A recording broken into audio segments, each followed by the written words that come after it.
You meet someone new today, maybe at work, maybe on a train. Before they say a single word, you already know how you feel about them. Trustworthy or not, warm or not. Your brain has already decided. It took less than a tenth of a second. You didn't choose this. You didn't have time to think it through, weigh the evidence, or ask a single question. Your mind simply looked at a face and delivered a verdict. And here's the strange part. That verdict, formed faster than you can blink, will shape almost everything that happens next between you and that stranger. So, what is your brain actually measuring? What makes one face read as safe and another as suspicious, long before either person has done anything at all? The answer isn't really about honesty. It isn't about character. It's about shape. Princeton psychologist Alexander Todorov spent years studying how people judge faces, and his findings unsettled a lot of assumptions about human perception. Todorov found that people could rate a stranger's trustworthiness after seeing their face for just 100 milliseconds. Less time than it takes to read this sentence aloud. Given more time to look, people didn't change their minds much. They just felt more confident in the snap judgment they had already made. That's the twist. You are not slowly evaluating someone's face. You are confirming a decision your brain already rendered. Todorov's research pointed to something surprising. The faces people rated as trustworthy tended to share specific structural features. Slightly raised inner eyebrows, wider eyes, a face shape closer to what researchers call neutral happy. The kind of resting expression that looks like the corners of the mouth are gently lifted, even when the person isn't smiling at all. The faces rated as untrustworthy tended to have lower brows, narrower eyes, and expressions that resembled anger, even in total repose. None of this had anything to do with the person's actual character. A kind person could have a face that reads as cold. A dishonest person could have a face that reads as warm. The judgment isn't about who someone is. It's about what their resting face resembles. Why would a brain be built this way? Go back further. Long before written language, long before courts and contracts and background checks, your ancestors had one tool for figuring out who was dangerous. A face. A stranger walks into camp. There's no time to gather references. No time to watch how they treat others over weeks. There's only a few seconds, maybe less, to decide. Fight, flee, or trust. A brain that could make that call instantly had an advantage. A brain that hesitated, that waited to gather more evidence, might not get the chance to decide at all. So evolution didn't build a brain that reasons carefully about strangers. It built a brain that pattern matches faces to emotional templates. Anger, fear, warmth, calm, and then treats those patterns as trustworthy signals about the future, even when the present tense expression is entirely accidental. A resting face that happens to look like mild anger gets treated as a warning. A resting face that happens to look like ease gets treated as a welcome. This is called a resting face bias, and it's remarkably consistent across cultures. Psychologist Nalini Ambady, known for her research on what she called thin slicing, showed that people make surprisingly accurate judgments about others from tiny slivers of information. Just a few seconds of silent video was enough for participants to predict things like teacher effectiveness or the outcome of a negotiation. The brain, it turns out, is extraordinarily good at extracting patterns from almost nothing.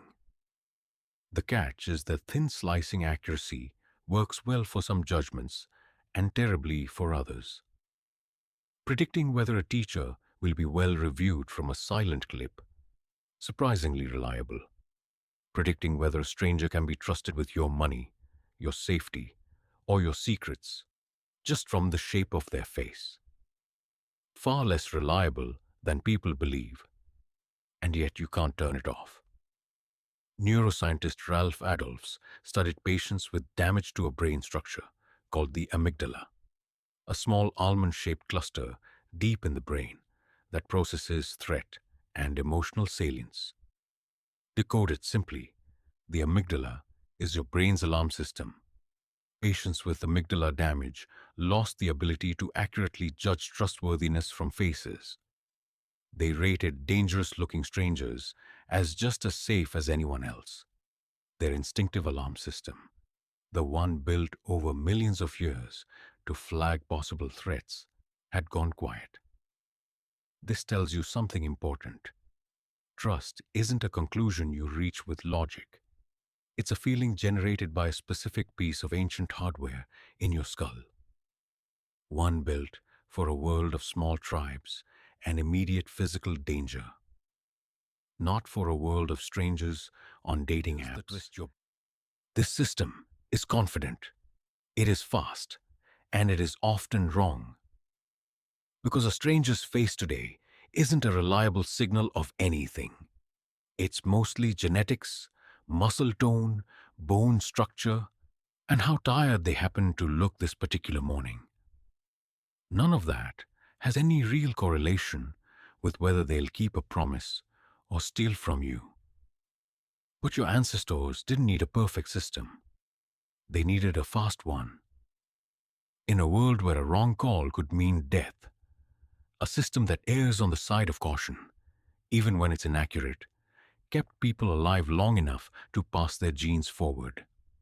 Evolution doesn't optimize for truth. It optimizes for survival. A slightly paranoid brain that occasionally misjudges a kind stranger as dangerous still outperforms a naive brain that occasionally misjudges a dangerous stranger as safe. Only one of those mistakes gets you killed. So, you inherited the paranoid version. Everyone did. Now, bring this back to your actual life. Think about a job interview. Research on hiring decisions has repeatedly found that interviewers form an impression of a candidate within the first few seconds, often before a single substantive question is asked, and then spend the rest of the interview unconsciously looking for evidence to confirm that first impression.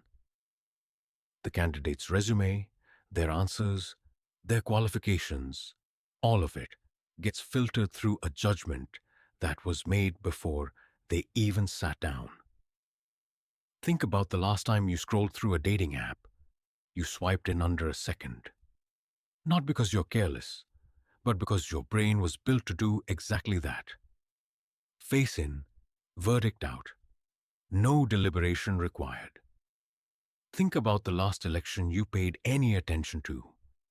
Studies on political judgment have shown that voters can predict election outcomes with better than chance accuracy just by looking at photos of two candidates and picking the one who looks more competent. Not more qualified, not more experienced, more competent looking. A shape judgment standing in for a character judgment at the scale of an entire democracy. None of this means you're shallow. It means you're human. Your brain is running software written for a world that no longer exists. Applying it to a world of billions of strangers, it was never designed to navigate. Knowing this doesn't erase the instinct. You will still feel it. You'll still meet someone and instantly sense warmth or unease before they've said a word. But now you know what that feeling actually is. Not a verdict about their soul, not a psychic read on their honesty. Just an ancient alarm system, tuned over millions of years for a world of caves and small tribes, doing its best to keep you safe in a world of elevators and video calls and first dates. The feeling will still show up. That part isn't optional. What's optional is whether you let it finish the sentence for you. You met someone new today. Before they said a word, your brain had already decided. Now you know that decision was never about them at all.